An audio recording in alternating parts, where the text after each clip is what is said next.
registering for Deathcast. Thankfully, I don't have to wait in line since I have a smartphone. I go to deathcast.com and create an account. I skim the contract language and get right to inputting my name, social security number, birth date, phone number, and list in Scarlet as my emergency contact. The next slide runs through how the Deathcast ringtone can be changed like other government warnings, such as the Amber Alert. Then it's time to pay. I don't want to invest for the full year, and even a month costs too much for all my new expenses in the city. So I opt in at the 1 day rate to see how it feels to lean into Deathcast. I confirm my plan, and I'm greeted with one final slide. A message from the founder. Welcome to Deathcast, where you are taking your life and your death into your own hands.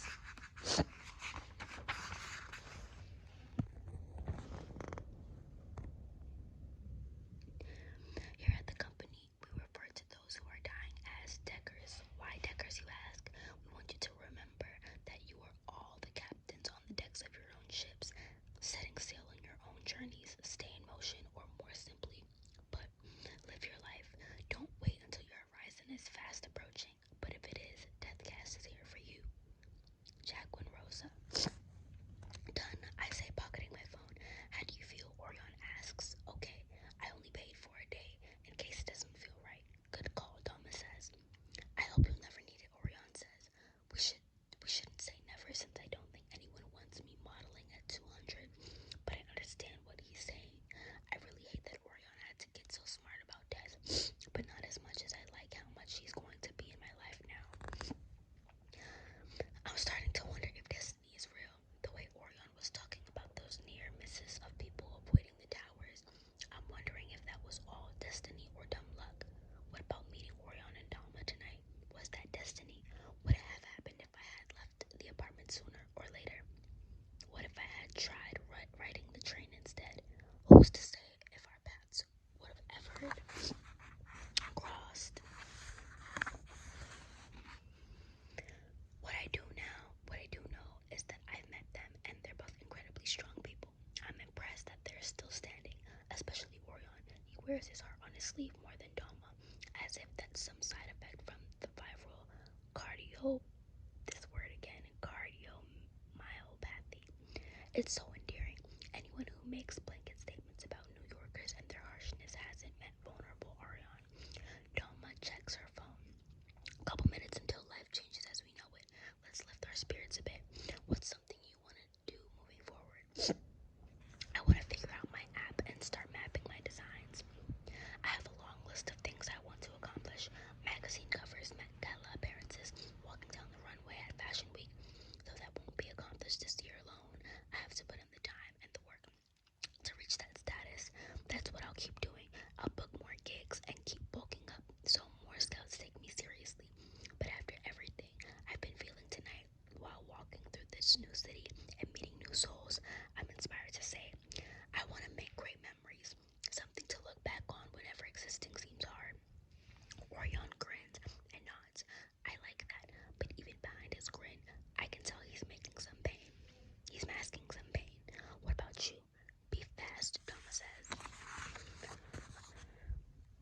I really wouldn't mind if Orion wanted to tell another story. I don't want to die, Orion spits out. Didn't I say let's be uplifting? Fine, I want to keep living. I appreciate his spin, but he doesn't seem as amused by himself as I am. We all turn our attention to the mega screen, but Orion's eyes are closed like he doesn't want to look at the hourglass. He's shivering even though it's pretty warm except for the occasional breeze. No, he's shaking. His bottom lip is trembling. I think he's nervous about dying, as if Deathcast is really gonna call him in the next minute. I say his name and Orion peeks, but then shuts his eye closed again. He's fighting back more tears. There is no need to hide a good cry. I've been there multiple times today, in fact. I lean into his ear. You're going to be okay. It's a promise I can't make, but I'll hope every day that it's true. Orion, 11:59 p.m. I write short stories because I am one. I wish I was a novel. Breaths away from midnight. I know my final chapter is close. I look up at Valentino, wondering what life could have offered if I had more pages in me.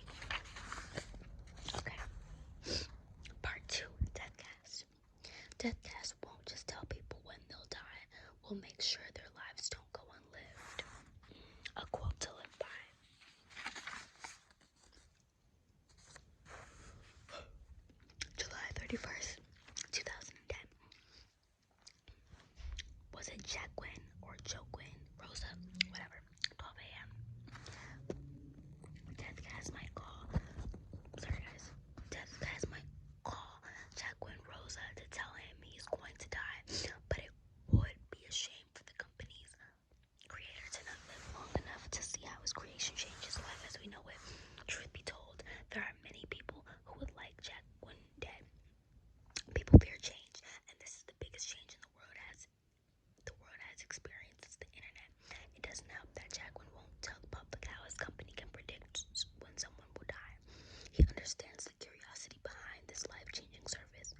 He's even been amused by the more outrageous theories, such as psychics with futuristic crystal balls, a league of assassins killing people to create balance in an overpopulated world. That is a really good theory. And his personal favorite,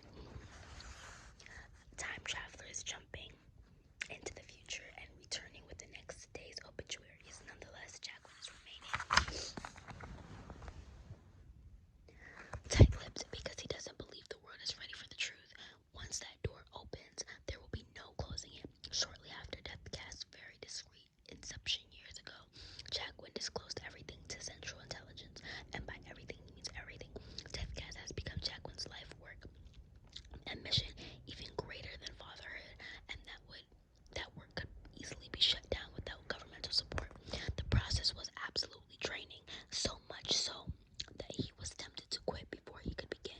But the service Deathcast will provide is far too important to every living soul who has been robbed by the Grim Reaper without warning. Sure, some of Jacqueline's intentions have ultimately been limited by the government, and he's dreading the day that Deathcast's power is abused. But for now, he's been cleared to start the work. The moment is finally here. Inside Deathcast's flagship headquarters in New York City, Jacqueline Rosa is ready to change the world. He's going to make history by calling the first Decker the official name he decided his staff would call those who are about to die. He believes every Decker must be treated as if they're on the decks of their own ships, the captains of their journeys with their final destinations on the horizon. There's a quote by the author John A. Shedd that Jacqueline thinks of often: a ship in harbor is safe, but that is not what ships are built for.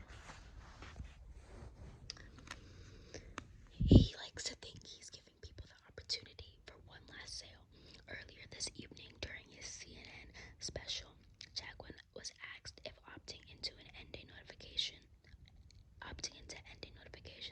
was doing a disservice to how life would be experienced without warning of when it's all over. If people want mystery, perhaps they should pick up a detective novel, Jacqueline had answered with a crooked smile. If these lives are truly our only ones, we're better off living them without the mystery of when it'll all be over. You know what you can't do once you're pronounced dead. You can't make sure your finances are in order for your family. You can't finally do the things you've been scared to do in your entire life. You can't tell someone you're sorry. You can't tell someone you love them. Jacqueline had uncrossed his legs and leaned forward closer to the interviewer, like he was about to share the universe's biggest secret. Deathcast won't just tell people when they'll die. We'll make sure their lives don't go unlived. Jacqueline knows the devastation of losing someone unexpectedly. It's midnight, but no one is celebrating. All eyes are on him, sitting at the computer in the heart of Deathcast's headquarters. The call center has colorful walls, happy and healthy plants, and stone fountains with water cascading onto white rocks. It's a beautiful backdrop for photo shoots, yes. But this was designed by his wife to be a soothing environment for the operators known as heralds, since they're the ultimate messengers. During their harrowing shifts, this job can mentally scar someone. Jacqueline knows this. That's why instead of psychics and assassins and time travelers, the world will find therapists and crisis counselors and social workers operating the bones to consult the Deckers while being mindful of protecting themselves. He casts a quick glance at his wife, Naya, and their 9-year-old son, Alano, who are waiting with the same bated breath as everyone else. His family has been put through the ringer since Deathcast was announced on July 1st, but they're finally going to see the fruits of Jacqueline's labor. He'll make it up to them one day. Jacqueline picks up the phone. The sounds of camera shutters clicking drown out the soothing fountains. This is the only time Jacqueline will allow photographers inside the facility. They're all here to capture history. He's already wondering which photograph will be used on all the front pages later, and if it will be iconic enough to act as the cover of his inevitable memoir too. More pictures